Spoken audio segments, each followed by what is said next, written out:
Gina xin chào các bạn thân mến đã đến với góc nhỏ kể chuyện đêm khuya của Gina kể chuyện. Đêm nay, chúng ta sẽ cùng bắt đầu một hành trình đầy cảm xúc, một câu chuyện mà có lẽ sẽ khiến bạn phải day dứt khôn nguôi. Bạn có tin không, khi tình yêu 10 năm quen biết, 5 năm mặn nồng lại có thể kết thúc bằng một lá đơn kiện đòi lại từng đồng chi phí yêu đương. Đó chính là bi kịch mở đầu cho câu chuyện của Dư Vãn. Người yêu cũ, Hứa Chi Châu, không chỉ kiện cô ra tòa đòi hơn 10 vạn tệ, số tiền cô cần để hóa trị căn bệnh ung thư quái ác, mà còn làm vậy chỉ để mua vui cho người vợ mới. Nhưng sự tàn nhẫn đó liệu đã là đáy cùng của nỗi đau, hay đó mới chỉ là chương mở đầu cho những tháng ngày tủi nhục, đắng cay hơn gấp bội. Khi cô bị chính người mình từng yêu dùng tiền sỉ nhục nơi quán rượu, khi quá khứ trong sạch bị nghi ngờ, và khi một biến cố kinh hoàng khác ập đến, đe dọa hủy hoại hoàn toàn danh dự và chút sức lực cuối cùng của cô. Đêm nay, mời các bạn cùng Gina lắng nghe phần 1 của câu chuyện dài mang tên Bình Minh sau đêm dài. Hãy chuẩn bị tinh thần cho một chuyến tàu lượn cảm xúc, nơi tình yêu và sự phản bội đan xen, nơi nỗi đau và sự kiên cường cùng tồn tại. Chúng ta bắt đầu nhé.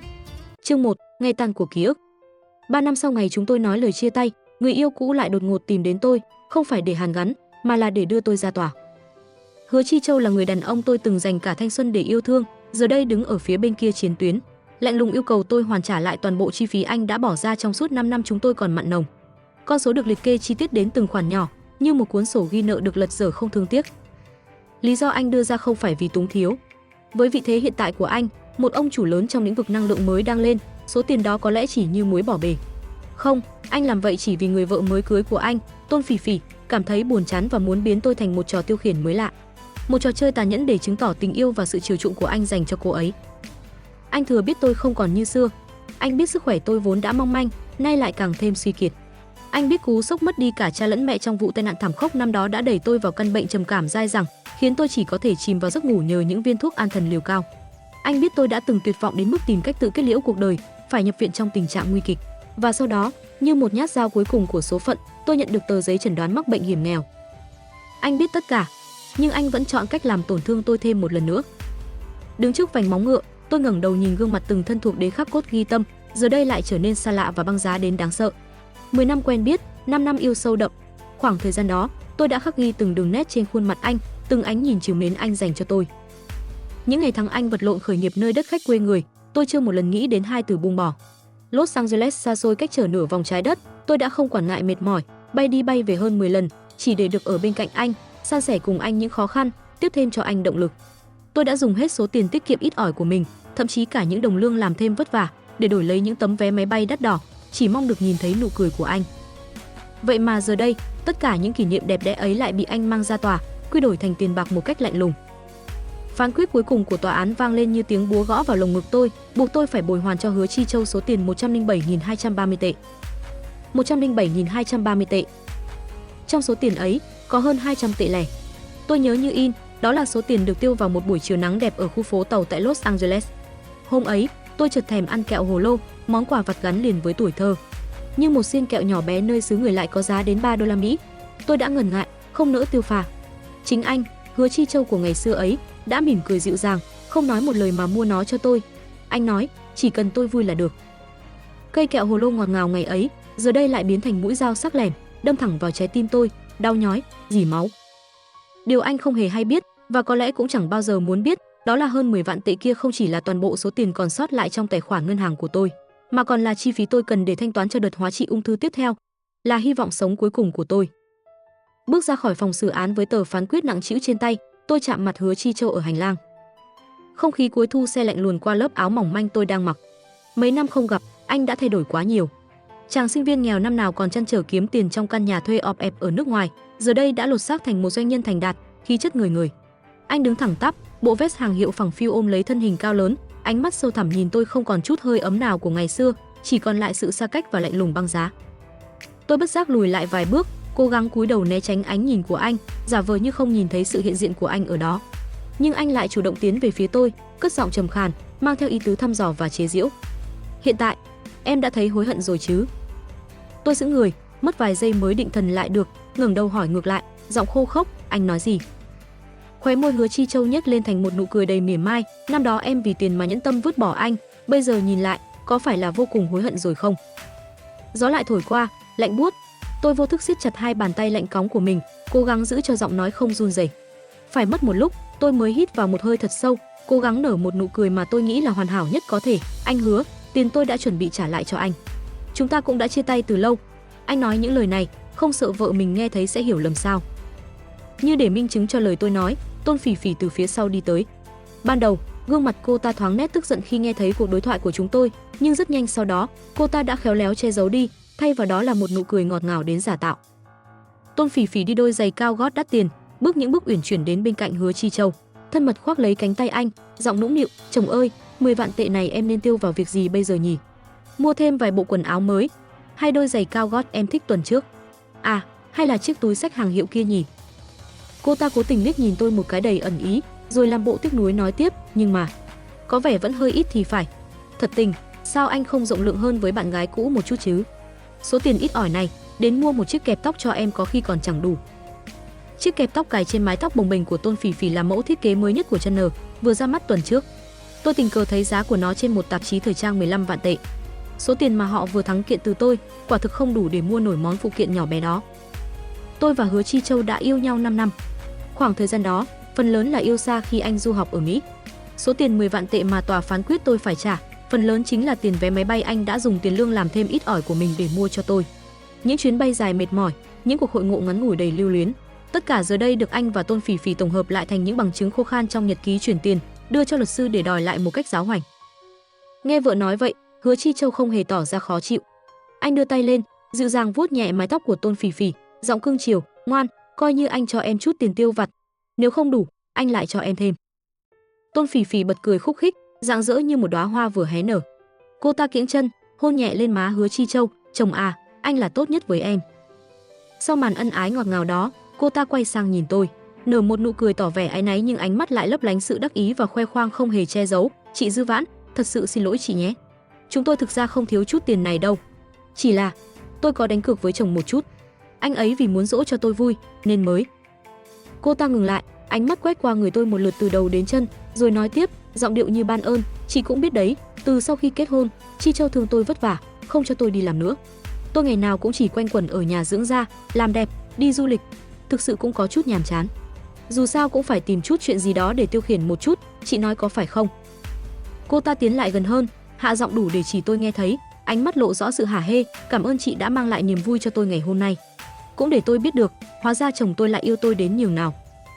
Tôi bỗng thấy lồng ngực thắt lại, trái tim như bị hàng ngàn mũi kim vô hình đâm vào, đau đớn đến tê dại. Cách tiêu khiển của người giàu có thật khác biệt. Hóa ra, từ đầu đến cuối, tôi chỉ là một công cụ, một quân cờ để Hứa Chi Châu chứng minh tình yêu sâu đậm của anh ta dành cho người vợ hiện tại. Tôi cố gắng kiềm chế đôi bàn tay đang run rẩy không ngừng, gắng gượng nở một nụ cười mà tôi cho là hoàn hảo nhất, nợ tiền trả tiền, đó là lẽ đương nhiên. Tôn Phỉ Phỉ mỉm cười đầy ẩn ý, "Tôi hy vọng chị vẫn luôn giữ suy nghĩ đó." Cô ta liếc nhìn Hứa Chi Châu, rồi nói với giọng như thể đang bảo vệ anh, "Chồng tôi ấy à, anh ấy khá là đơn thuần, dễ bị mấy kẻ hư vinh, ưa nịnh bợ lừa gạt. Tôi chỉ là muốn giúp anh ấy lấy lại chút thể diện thôi, mong chị đừng để bụng." Ngay giây tiếp theo, khi tôi không hề phòng bị, Tôn Phỉ Phỉ bất ngờ đưa tay nắm lấy cổ tay tôi và dùng sức đẩy mạnh. Tôi mất thăng bằng, hét lên một tiếng rồi ngã lăn xuống mấy bậc cầu thang bằng đá cẩm thạch lạnh lẽo. Đầu gối đập mạnh vào cạnh bậc thang, cơn đau buốt nhói lên và máu tươi bắt đầu rỉ ra, thấm ướt cả ống quần. Tôi nhíu chặt mày, run rẩy cố gắng chống tay ngồi dậy, nén chặt cơn đau đang lan tỏa khắp cơ thể. Ngẩng đầu lên, tôi nhìn thấy Hứa Chi Châu và Tôn Phỉ Phỉ vẫn đứng đó, trên cao nhìn xuống. Tôn Phỉ Phỉ lấy tay che đôi môi đỏ mọng, giả vờ kinh ngạc thốt lên, "Ôi, chị Dư Vãn, chị sao thế này? Chỉ là 10 vạn tệ thôi mà. Chị đâu đến nỗi vì thế mà đứng không vững, ngã cầu thang như vậy chứ. Nhìn chị bị thương nặng quá kìa. Hay là để chúng tôi đưa chị về nhà nhé."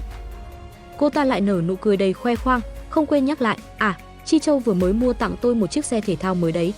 Chắc là số tiền 10 vạn tệ kia cũng vừa đủ tiền xăng để đưa chị về nhà đó nhỉ." Chiếc xe thể thao mà Tôn Phỉ Phỉ nhắc đến là món quà kỷ niệm ngày cưới Hứa Chi Châu tặng cô ta.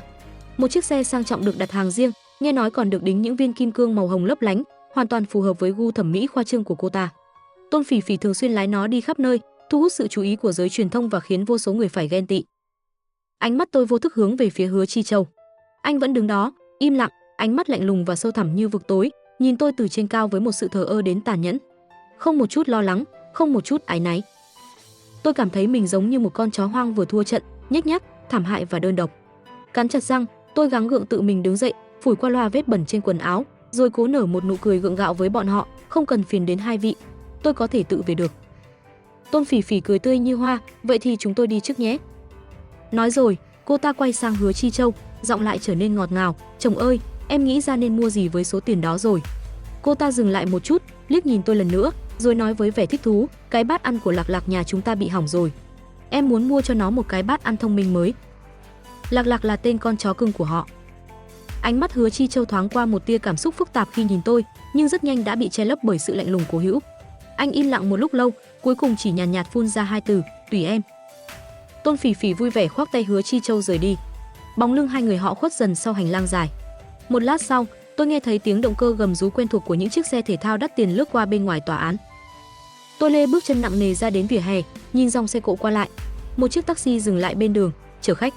Tôi đưa tay vào túi, rồi chợt nhận ra một sự thật phũ phàng. Bây giờ, tôi thậm chí còn không có đủ tiền để bắt một chuyến taxi về nhà. Hứa Chi Châu sẽ không bao giờ biết. Số tiền anh ta dùng để mua bát cho chó cưng lại chính là tiền cứu mạng của tôi. Chương 2, vết sẹo nơi quán rượu đêm. Tôi lê tấm thân mệt mỏi và tâm hồn rã rời trở về nơi tôi gọi là nhà. Đó là một căn phòng nhỏ xíu nằm trên tầng cao nhất của một khu tập thể cũ kỹ, lụp xụp, thứ mà người ta thường gọi là khu ổ chuột. Căn phòng được vá víu tạm bợ bằng những tấm tôn mỏng manh, mỗi khi gió thổi mạnh hay mưa rơi nặng hạt, chúng lại va đập vào nhau, tạo ra những âm thanh ken két chói tai, khiến tôi nhiều đêm dài không thể nào chợp mắt. Mùa hè ở đây chẳng khác nào một cái lò hấp khổng lồ, oi bức và ngột ngạt. Không có điều hòa, mà tôi cũng chẳng nỡ dùng nhiều điện, nên việc bị cảm nắng vài lần đã trở thành chuyện quá đỗi quen thuộc. Tôi đã từng ngây thơ nghĩ rằng nơi tăm tối và khuất nẻo này sẽ là một góc ẩn náu an toàn, rằng Hứa Chi Châu sẽ không bao giờ tìm thấy tôi ở đây. Nhưng tôi đã lầm.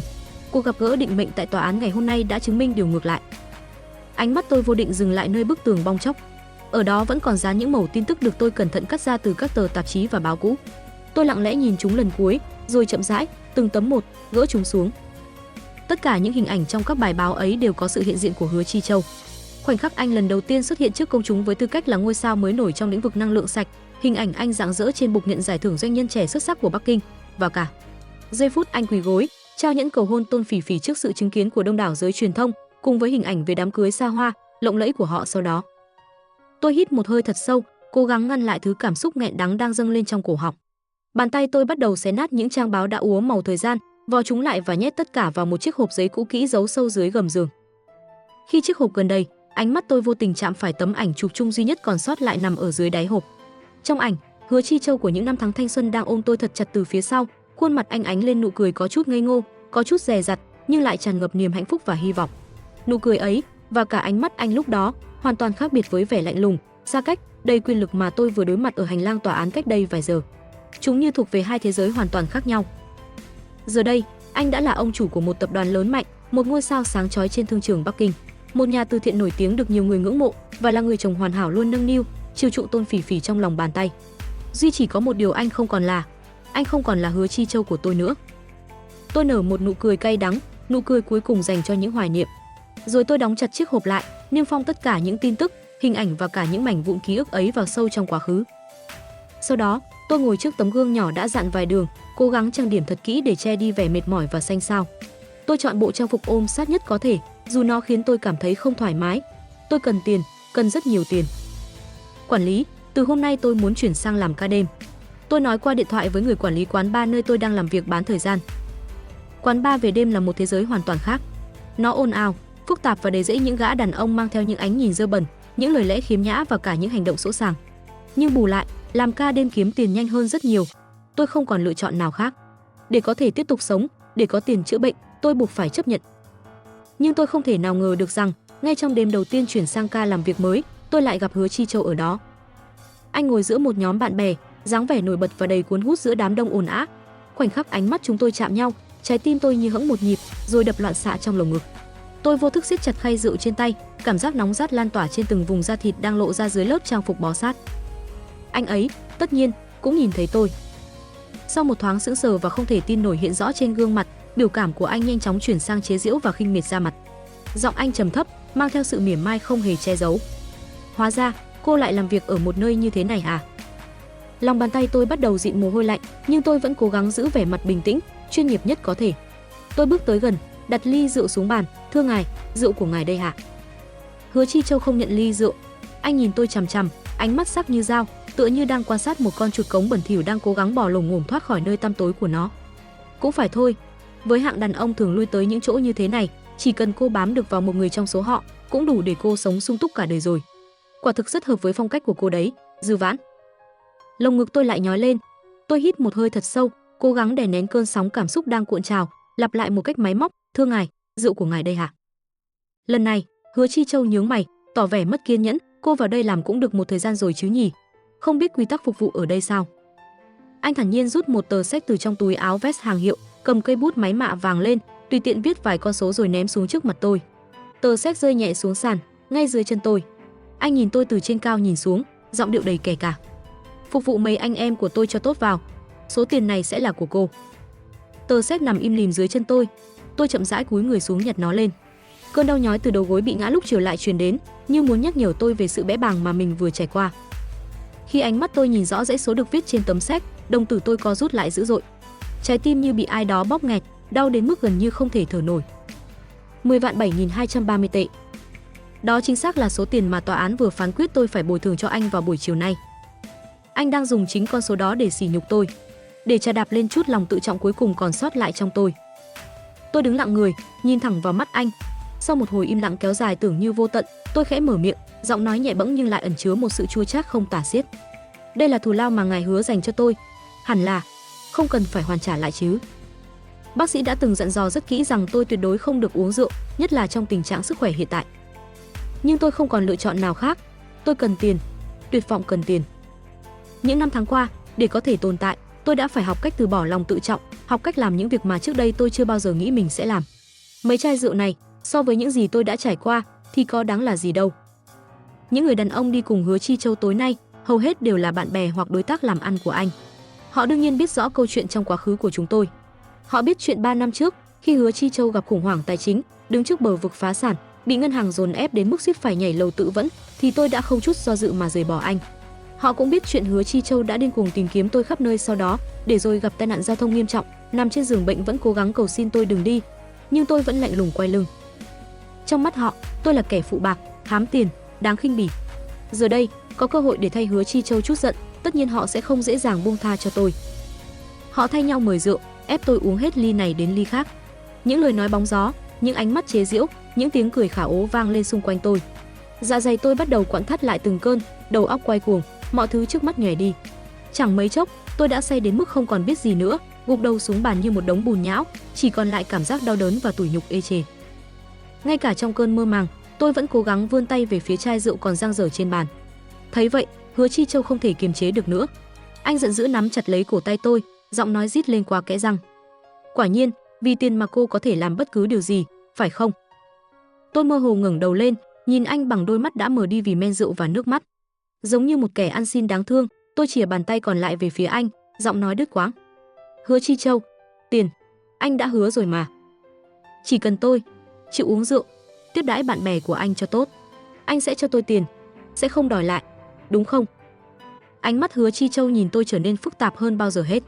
Ngón tay anh vô tình chạm vào cổ tay tôi, nơi có vài vết sẹo lồi lõm, xấu xí. Đó là dấu vết của những lần tôi tuyệt vọng tự làm đau bản thân sau khi bố mẹ đột ngột qua đời vì tai nạn xe hơi. Khi đó, tôi chìm trong bóng tối của căn bệnh trầm cảm, và chính Hứa Chi Châu là người đã ở bên cạnh, kiên nhẫn kéo tôi ra khỏi bờ vực của tử thần. Anh đã ôm tôi thật chặt, giọng nói đầy khẩn khoản và đau đớn. "Vãn Vãn, em vẫn còn có anh mà. Coi như là vì anh, em cũng phải cố gắng sống tiếp, có được không?" Nhưng Hứa Chi Châu của hiện tại lại hoàn toàn khác. Ngay khi cảm nhận được những vết sẹo dưới ngón tay mình, anh như thể vừa chạm phải thứ gì đó vô cùng dơ bẩn, vội vàng hất mạnh tay tôi ra. Khóe môi anh lại nhếch lên thành nụ cười chế giễu đến tàn nhẫn. Tôi đúng là đã hứa như vậy, nhưng cô nhìn lại đám bạn của tôi xem nào, cô đã tiếp đãi bọn họ tốt chưa? Mọi người xung quanh im lặng, vây thành một vòng tròn, những ánh mắt lạnh lùng, tò mò và đầy mỉa mai đổ dồn về phía tôi, như đang xem một màn kịch hề rẻ tiền. Khách còn chưa kịp say, người phục vụ đã say mềm gục trước. Đúng là tôi đã không hoàn thành nhiệm vụ của mình. Tôi cố gắng nén lại cơn co thắt dữ dội trong dạ dày, cố gắng nở một nụ cười ngây ngô đến đáng thương với anh. Vậy thì tôi làm lại từ đầu. Tôi sẽ uống tiếp, cho đến khi nào anh hài lòng mới thôi. Thấy tôi lại cố chấp muốn vươn tay lấy chai rượu, sự kiên nhẫn cuối cùng của Hứa Chi Châu dường như đã cạn kiệt. Anh không nói thêm lời nào, chỉ giơ chân lên, đá mạnh một cú vào chiếc bàn trước mặt. Tiếng chai lọ vỡ loảng xoảng vang lên chói tai trên sàn nhà. Chiếc bàn bị lật đổ. Tôi không kịp phòng bị, ngã sõng xoài xuống đất. Bàn tay chống xuống sàn theo phản xạ, đập thẳng vào những mảnh thủy tinh vỡ sắc nhọn. Máu tươi lập tức túa ra, đau buốt. Ngay khoảnh khắc hỗn loạn đó, một bóng người quen thuộc lao vào từ cửa phòng. Là Đào Tử, người bạn thân duy nhất còn lại của tôi. Cô ấy hét lên một tiếng thất thanh rồi lao đến, ôm chầm lấy tôi vào lòng, giọng đầy hoảng hốt và lo lắng. Vãn Vãn, trời ơi, Vãn Vãn, cậu có sao không? Rồi cô ấy ngẩng phát đầu dậy, đôi mắt đỏ hoe vì giận dữ nhìn thẳng vào Hứa Chi Châu, gần như gào lên, giọng nói lạc đi vì phẫn uất. Hứa Chi Châu, anh còn là người không? Anh có biết Vãn Vãn bị ung thư dạ dày không? Anh có biết bác sĩ dặn cô ấy không được uống một giọt rượu nào không? Vậy mà anh còn ép cô ấy uống nhiều rượu như vậy. Cô ấy sẽ chết đấy, anh có biết không hả? Chương 3, giông bão giữa đời thường. Trước lời buộc tội đanh thép của Đào Tử, Hứa Chi Châu sững sờ trong giây lát. Ánh mắt anh nhìn tôi quét qua một lượt, từ gương mặt tái nhợt đến đôi môi khô nứt, rồi dừng lại nơi bàn tay đang rỉ máu vì mảnh kính vỡ. Nhưng sự ngỡ ngàng ấy chỉ tồn tại trong khoảnh khắc ngắn ngủi, nhanh chóng bị thay thế bởi một nụ cười khẩy đầy hoài nghi và khinh bỉ. Giọng anh trầm thấp, mang theo sự chế giễu không cần che giấu, "Dư Vãn, tôi thật không ngờ." Để thu hút sự thương hại và chú ý của người khác, ngay cả loại lời nói dối trắng trợn như bị ung thư mà cô cũng có thể bịa ra được sao? Trong mắt Hứa Chi Châu, có lẽ sức sống của tôi luôn mãnh liệt như cỏ dại. Anh nhớ lại năm đó, sau cú sốc mất đi cha mẹ, tôi đã vật vã trong cơn trầm cảm, mất ngủ triền miên, phải dựa vào thuốc thang để duy trì trạng thái mơ hồ, nhưng cuối cùng vẫn gắng gượng sống sót. Anh cho rằng, một người từng kiên cường vượt qua nghịch cảnh như tôi, không thể nào lại dễ dàng gục ngã trước bệnh tật như vậy. Lời nói của Đào Tử, trong mắt anh, chỉ là một màn kịch vụng về do tôi dựng lên. Chạm phải ánh nhìn lạnh lẽo, đầy ghét bỏ và nghi hoặc của anh, trái tim tôi như bị ai đó dùng một tảng đá lớn nghiền nát thành bùn. Tôi thấy cổ họng mình khô khốc, đắng chát. Nói ra sự thật ư? Để làm gì kia chứ? Để nhận lấy thêm sự thương hại giả tạo, hay những lời xỉ vả cay độc hơn? Nhìn ánh mắt không chút tin tưởng của anh, tôi biết mọi lời giải thích đều trở nên vô nghĩa. Tôi cố gắng điều khiển cơ mặt đang cứng đờ của mình, gượng nở một nụ cười yếu ớt đến thảm hại. Quả nhiên, vẫn không thể giấu được anh mà. Tôi giả vờ nhún vai một cách thoải mái, cố tỏ ra như không có chuyện gì nghiêm trọng, giọng nói pha chút tinh quái nhưng lại ẩn chứa nỗi chua xót vô bờ. Hết cách rồi anh ạ. Làm việc ở những nơi như thế này, không muốn bị khách ép uống rượu hay quấy rối, thì đành phải bịa ra một câu chuyện gì đó đáng thương một chút để tự bảo vệ mình thôi. Anh xem, ngay cả Đào Tử ngốc nghếch này cũng bị tôi lừa rồi đấy. Nghe tôi nói vậy, Đào Tử mấp máy môi định phản bác điều gì đó, nhưng khi bắt gặp ánh mắt cầu khẩn xen lẫn tuyệt vọng của tôi, cô ấy chỉ có thể thốt ra một tiếng gọi đầy thương xót, "Vãn Vãn." Rồi nghẹn ngào im lặng, đôi mắt đỏ hoe ngấn lệ. Hứa Chi Châu lại bật cười lạnh lùng, giọng nói càng thêm phần khinh miệt, cô vẫn luôn trơ tráo và không biết xấu hổ như vậy. Đúng lúc đó, điện thoại trong túi áo anh rung lên, cắt ngang bầu không khí căng thẳng. Anh liếc nhìn màn hình và tôi thoáng nghe thấy giọng nói nũng nịu, ngọt ngào của Tôn Phỉ Phỉ vang lên từ đầu dây bên kia, "Chồng ơi, khi nào anh về thế ạ? Anh đừng uống say quá nhé, không thì em ở nhà sẽ lo lắm đấy. Em đang đợi anh về." Sự dịu dàng thoáng qua trong ánh mắt Hứa Chi Châu khi nghe điện thoại của vợ càng làm nổi bật sự tàn nhẫn anh dành cho tôi. Anh cúp máy, liếc nhìn tôi lần cuối cùng, ánh mắt không còn chút cảm xúc nào ngoài sự chán ghét tột độ. Rồi anh cầm tấm séc vừa bị đá văng lúc nãy lên, thẳng tay ném vào mặt tôi. Tờ giấy mỏng manh sượt qua má tôi, đau rát. "Tấm séc này cô đã chạm vào rồi, tôi thấy bẩn." Giọng anh lạnh như băng. "Đã thích bịa chuyện đến vậy cơ mà, muốn chất lắm phải không?" Anh dừng lại một chút, rồi buông ra lời cuối cùng, cay độc như một nhát dao đâm thẳng vào tim tôi. "Vậy thì giữ lấy mà mua sẵn một cỗ quan tài cho mình đi." Nói xong, Hứa Chi Châu quay người, dẫn theo đám bạn của mình rời đi không một lần ngoảnh lại. Bóng lưng anh cao lớn, thẳng tắp, nhưng lại xa cách và tàn nhẫn đến cùng cực. Trong căn phòng bao rộng lớn giờ chỉ còn lại tiếng nhạc sập sình từ bên ngoài vọng vào, mùi rượu nồng nặc và hai người con gái đang ôm nhau trong tuyệt vọng. Đào Tử cuối cùng cũng không kìm nén được nữa, bật khóc nức nở. Cô ấy siết chặt lấy tôi, nước mắt thấm ướt vai áo tôi. "Vãn Vãn, tại sao cậu lại ngốc như vậy? Tại sao không nói sự thật cho anh ta biết? Cậu đã ra nông nỗi này rồi, tại sao còn phải để cho đôi cẩu nam nữ đó tiếp tục chà đạp cậu nữa chứ?" Tôi lắc đầu, bàn tay run run giơ tấm séc nhàu nát lên trước mặt cô ấy, cố gắng nở một nụ cười méo mó. "Cậu nhìn đi, Đào Tử, là tiền đấy. 10 vạn tệ, 10 vạn 7.230 tệ. Số tiền này đủ để chúng ta vất vả làm lụng trong bao lâu cơ chứ? Có nó rồi, tớ lại có thể sống thêm được một khoảng thời gian nữa." Ngón tay tôi run rẩy vuốt ve tờ séc, giọng nói khẽ khàng như đang tự thôi miên chính mình. "Ở cái quán bar này, làm gì có ai kiếm được nhiều tiền như vậy chỉ trong một đêm. Cậu xem, tớ có giỏi không?" Hứa Chi Châu xem ra vẫn còn hào phóng chán. Giây tiếp theo, Đào Tử lại khóc òa lên, vùi mặt vào lòng tôi. Tiếng nấc nghẹn ngào của cô ấy vang lên giữa không gian tĩnh lặng đến đáng sợ. "Có đáng không hả Vãn Vãn? Có đáng không?" Trên đời này, có lẽ có rất nhiều chuyện vốn không thể dùng hai từ đáng hay không đáng để đo lường một cách rạch ròi. Thế gian này có hàng vạn kẻ si tình, nhưng phần lớn chỉ có thể tự hỏi lòng mình có cam tâm tình nguyện hay không mà thôi. Giống như năm đó, khi tôi quyết định rời bỏ Hứa Chi Châu trong lúc anh khó khăn nhất, tất cả mọi người xung quanh đều nói với anh rằng tôi là một kẻ tệ bạc, một người phụ nữ ham hư vinh, không đáng để anh lưu luyến. nhưng anh đã không tin. Anh bất chấp tất cả để đi tìm tôi, thậm chí suýt mất mạng trong vụ tai nạn xe hơi thảm khốc, chỉ để được nghe chính miệng tôi xác nhận lời chia tay. Khi đó, anh có từng hỏi lòng mình có đáng hay không? Tôi nhìn tờ séc trên tay, một quyết định chợt lóe lên trong đầu. Số tiền 10 vạn tệ này, tôi không muốn dùng để tiếp tục những đợt hóa trị đau đớn và vô vọng nữa. Quá trình điều trị thực sự quá vất vả, quá đau đớn, cả về thể xác lẫn tinh thần. Sinh mệnh của tôi dường như đã bước vào giai đoạn đếm ngược cuối cùng. Trước đây, tôi vẫn luôn cố gắng níu kéo từng hơi thở mong manh để sống lay lắt qua ngày, nhưng bây giờ, sợi dây sinh mệnh ấy dường như cũng đang dần buông lỏng. Có lẽ, tôi nên nghĩ cách để quãng thời gian ít ỏi còn lại của mình trở nên thanh thản và ý nghĩa hơn một chút. Tôi dùng một phần số tiền đó để mua cho mình một mảnh đất nhỏ trong nghĩa trang thành phố, ngay bên cạnh phần mộ của bố mẹ tôi. Ít nhất, sau khi ra đi, tôi cũng có một nơi để về, được ở cạnh những người tôi yêu thương nhất. Rời khỏi nghĩa trang với tâm trạng nặng trĩu nhưng cũng có phần nhẹ nhõm, tôi bàng hoàng khi thấy tên mình đột nhiên xuất hiện trên top tìm kiếm nóng hổi của mạng xã hội. Ai đó đã tung ra một đoạn video nhạy cảm của tôi. Trong video, tôi nằm trên giường của một phòng khách sạn xa lạ, quần áo xộc xệch, ánh mắt thất thần. Và rồi, một người đàn ông trung niên với cái đầu hói và thân hình béo mập, chỉ quấn độc một chiếc khăn tắm quanh hông, bước ra từ phòng vệ sinh, chậm rãi tiến về phía tôi với nụ cười đầy ẩn ý. Cộng đồng mạng với khả năng điều tra siêu việt đã nhanh chóng tìm ra danh tính của người đàn ông đó. Ông ta từng là một giám đốc cấp cao của một ngân hàng lớn. Ngay lập tức, những lời lẽ miệt thị, chế giễu và khinh bỉ như một cơn bão dữ dội đổ ập xuống tôi từ khắp mọi nơi. Trời đất ơi, con đàn bà này đúng là không có tiêu chuẩn gì hết sao? Đến cả một lão già béo ị, xấu xí như vậy mà cũng chịu được à? Đúng là có tiền thì đến ma quỷ cũng phải cúi đầu mà.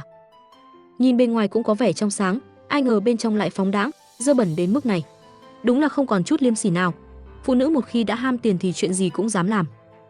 Oai oăm thay, vị giám đốc ngân hàng kia đã nghỉ hưu và qua đời vì bệnh tim cách đây 2 năm. Điều đó càng khiến mọi mũi nhọn chỉ trích, mọi lời lẽ cay độc nhất đều tập trung chĩa thẳng về phía tôi, người duy nhất còn sống trong đoạn video tay tiếng đó. Người quản lý quán bar gọi điện cho tôi, giọng đầy ái ngại, "Vãn Vãn à, chuyện này bây giờ làm ầm lên quá lớn rồi. Dạo này có rất nhiều khách tìm đến quán, chỉ đích danh muốn em phục vụ. Ông chủ bảo em tạm thời đừng đến quán làm việc một thời gian, tránh tâm bão dư luận đã. Cứ ở nhà nghỉ ngơi cho tốt đi nhé." Tôi khẽ một tiếng, giọng bình thản đến lạ, "Vâng, em biết rồi ạ. Công việc duy nhất giúp tôi có tiền trang trải qua ngày, giờ cũng đã mất."